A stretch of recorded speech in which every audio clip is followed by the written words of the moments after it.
bisa begitu hasilnya. Oh, itu keren banget. Mahasiswa kalau saya demonstrasikan, gimana menghasilkan pi r kuadrat itu gimana? Jangan cuma hafal mahasiswa, harus tahu prosesnya dari mana, bagaimana cara berpikirnya. Itulah sains, pendekatannya saintifik. Kenapa bola itu rumusnya 4/3? Ya, pi r pangkat 3 volumenya. Kenapa bola itu luasnya 4 pi r pangkat 2? Luasnya. Bisa dibuktikan itu. Kalian kan terima beres pun lupa. Itulah. Dulu saya tanya pakai kain ihram gimana caranya? Lupa, semuanya lupa. Tangke lamun umroh, riweuh deui, kayak kumaha ieu pabaliut. Ya, nu mana ditutup itu. Ya, aduh itu. Makanya tawaf itu mulainya dari Hajar Aswad. Apa Hajar Aswad? Batu hitam. Mana batu hitam? Loh, batu hitam ada dalam diri kita kok. Batu hitam. Ini yang merobek ibu kita saat kita lahir. Ini yang merobek ibu kita saat kita lahir. Ibu kita berdarah-darah dirobek oleh kepala kita. Ibu kita hampir kehilangan nyawa dirobek oleh kepala kita. Ingat. Ibu kita adalah orang pertama yang harus menumpahkan darah untuk kelahiran kita. Ibu kita adalah orang pertama yang harus merasakan sakit untuk kelahiran kita. Ibu kita adalah orang pertama yang harus menggadaikan nyawa untuk kelahiran kita. 3 dosa kita. Makanya kata Nabi, ibum. Sadari, nih Hajar Aswad. Jadi mencium Hajar Aswad yang sebenarnya adalah menghormati ibu. Dan ibumu ada 2. Satu ibu yang melahirkan, yang kedua ibu pertiwi. Bumi ini adalah ibu kita. Mencium Hajar Aswad, yuk kita nanam. Mencium Hajar Aswad, yuk kita jaga kebersihan bumi ini. Mencium Hajar Aswad, yuk kita tidak merusak bumi ini. Itu. Bukan berulang kali cium di sana, tetapi pulang ke sini gak ada yang berubah akhlaknya. Pada saat tawaf, kalian harus melewati multazam. Apa multazam? Multazam itu bahasa Arab, bahasa Indonesianya komitmen. Masih ingat gak komitmen kamu dengan Allah? Masih ingat? Masih ingat gak komitmen kita dengan Allah? Apa komitmen kita dengan Allah? Jangan lupa, kita datang ke semesta ini dengan satu komitmen. Komitmen kita datang ke semesta ini untuk menjadi kepanjangan tangan Allah, untuk menjadi kepanjangan tangan Allah, menyampaikan cinta kasih Allah pada semesta ini. Itu komitmen kita. Makanya, kalau komitmen itu dipegang, 4 kuncinya. 1, hiduplah lillah, karena Allah. Yang kedua, hiduplah billah, bersama Allah.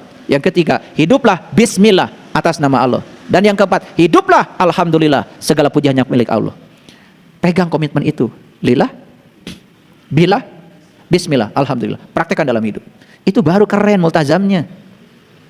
Malah multazam tempat kita berdoa. Begitu sampai di multazam terus berdesak-desakan, ngeluarkan kertas berebet. Ya Allah, si anu. Terus Allah diajarin sama Anda supaya ngikutin keinginan Anda. Kapan mau berserah diri pada Allah? Nah, setelah melewati multazam, melewati pintu Ka'bah. Untuk apa? Untuk apa kita tawaf melewati pintu Ka'bah? Karena pintu Ka'bah yang di sana itu simbolik. Hakikatnya, kamu dalam hidup ini harus menemukan pintu kolbumu. Harus bisa membuka pintu kolbumu. Agar kamu bisa masuk ke rumah Allah yang sesungguhnya, melaksanakan haji yang sesungguhnya, membebaskan dosa syirik yang ada padamu. Itu. Baru melewati makom Ibrahim, naik pangkat. Makom itu bukan makam, makom itu level. Masuk ke level Ibrahim. Keren banget. Apa sih level Ibrahim? Luar biasa. Makomu Ibrahim musalla. Salatlah kamu di makom Ibrahim. Kalau kamu malah salat di sana. Salat di makom Ibrahim, salat di level Ibrahim. Gimana Ibrahim salat? Lihat Ibrahim mencari Tuhan, ketemu bintang, ketemu bulan, ketemu matahari, baru sampai pada puncaknya. Inni wajjahtu wajhiya lilladzii fataras samawati wal ardh hanifan wa ma ana minal musyrikin. Disitulah Ibrahim bebas dari dosa syirik setelah bertemu bintang, bulan dan matahari. Renungkan kata-kata saya. Begitu kita mencapai posisi itu, itulah kita sudah makom Ibrahim, masuk ke Hijir Ismail. Apa Ismail? Luar biasa. Ismail ini lambang kepasrahan. Pasrah total kepada Allah. Itu lambangnya Ismail. Setelah Ismail masuk rukun Yaman. Yaman itu kanan. Sudah saya bilang tadi kanan itu apa? Golongan kanan, golongan kiri. Masuk lagi ke Hajar Aswad. Bikin lingkaran yang sempurna. Dari Allah kembali kepada Allah. Keren banget. Gimana mempraktekkan ini semua? Yuk. Bagaimana cara mengelilingi lingkaran? Bagaimana cara tawaf? Perhatikan saya. Perhatikan saya. Jadi apapun yang terjadi di semesta ini, apapun yang terjadi di semesta ini, itu bukan karena keinginan Allah. Semua hal yang terjadi dalam hidup kita, semua kita sendiri yang mengundangnya. Oleh karena itu, maka sadari dan terima, apapun yang terjadi itu adalah buah karma kita, baik karma baik maupun karma buruk.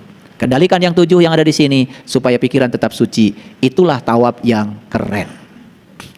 Jadi kalau orang yang sudah tawabnya keren, tidak tersinggungan, tidak marahan, tidak baperan. Begitu ada yang tidak suka, tidak langsung protes. Sudah bisa mengendalikan. Mengerti? Nah, lanjut. Setelah tawaf kemudian apa? Sa'i. Bagaimana mempraktekkan sa'i? Sa'i itu perjalanan dari Sofa ke Marwah. Apa Sofa? Sofa itu ikhlas. Marwah itu bahagia. Makanya apapun yang kamu lakukan dengan ikhlas pasti berujung dengan kebahagiaan. Percaya deh sama saya. Makanya puncaknya sa'i di mana? Sofa, Marwah. Balik lagi ke Sofa, Marwah lagi. Balik lagi ke Sofa, Marwah. Puncaknya di mana? Puncaknya sa'i di Marwah. Makanya puncaknya sa'i adalah bahagia. Apa bahagia itu? Bahagia itu memiliki pikiran yang tidak tercela, memiliki pikiran yang sudah selesai dengan dirinya sendiri.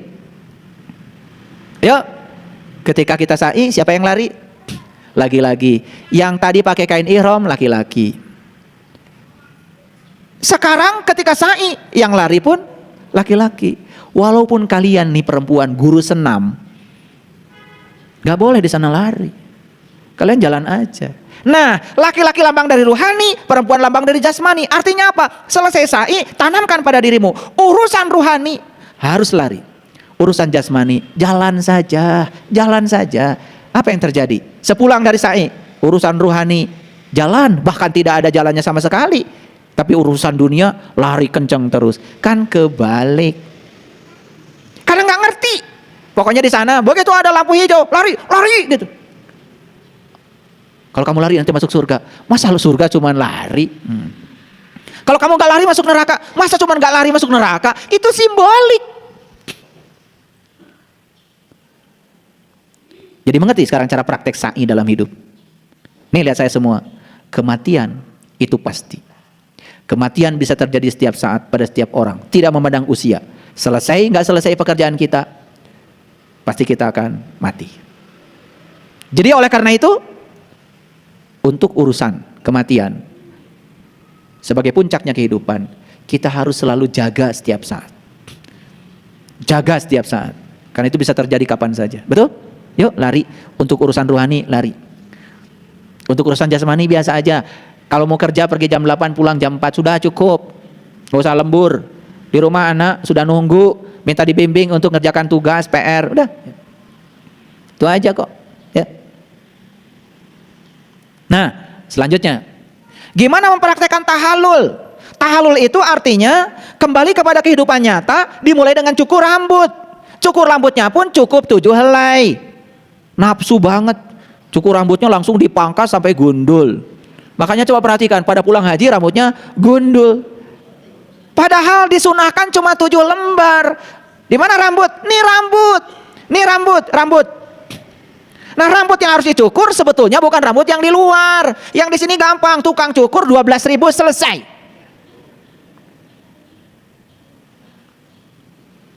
Hampir semua tukang cukur yang nyukurin rambut luar ini dari Garut. Saya dicukur di Malang, orang Garut. Dicukur di Samarinda, orang Garut. Saya pernah dicukur di Makassar, Garut juga. Ternyata di Garut ada sekolahannya. Iya.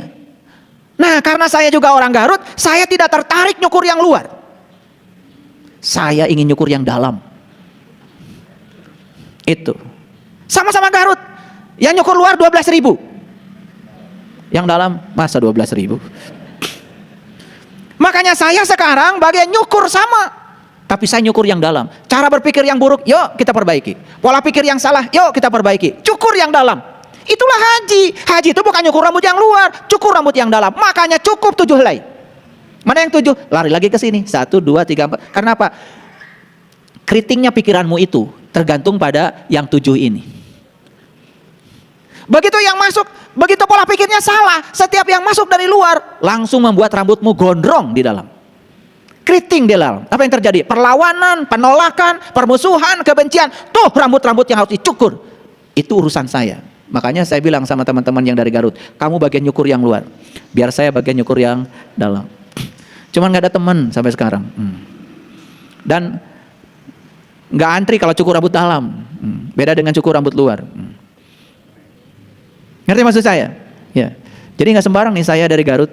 Ya, bagian cukur rambut bagian dalam.